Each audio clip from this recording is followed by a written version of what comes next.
wenzako. Zimebaki siku 5 Simba la Masimba Dangote Diamond Platinum kuungana na mwanamuziki kutokea SA South Africa, na mzungumzia mwanadada Tyla kwenye moja kati ya tamasha kubwa na la kihistoria la Mawezini Festival litakalofanyika tarehe 27 mwezi huu wa 6 mwaka 2026 Rabat nchini Morocco. Sasa mastaa hawa hawatakuwa peke yao, wataungana pia na msanii Rema na Stonebwoy kutokea Afrika Magharibi, lakini pia wasanii wengine wakubwa duniani watajoin kwenye hiyo list pia kutoa performance ya kipekee. Tunafahamu balaa lao, na msanii Tyga pia ni miongoni mwa mastaa kutokea nchini Marekani ambao watajoin.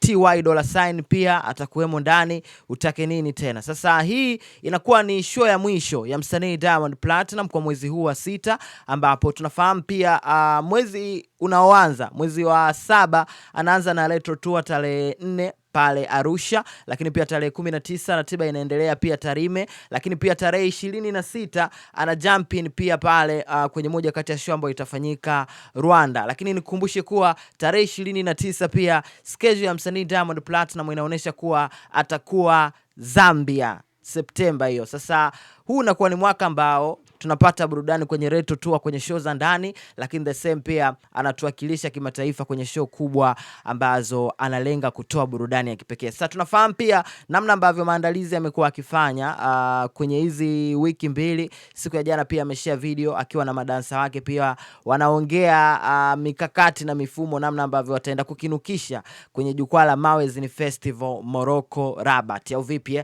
Kitu pekee ambacho naweza nikasema, Simba la Masimba Dangote hajawahi kutuangusha. Kwa hiyo kwenye issue ambayo itafanyika tarehe 27 akiungana na Tyla, Rema, Stonebwoy, TY Dolla Sign, Tyga na mastaa wengine wakubwa duniani, hatotuangusha pia Simba la Masimba Dangote. Kama na wewe unaamini Simba hatotuangusha, nataka nione emoji za fire nyingi sana hapo. Afu tukisema haujui.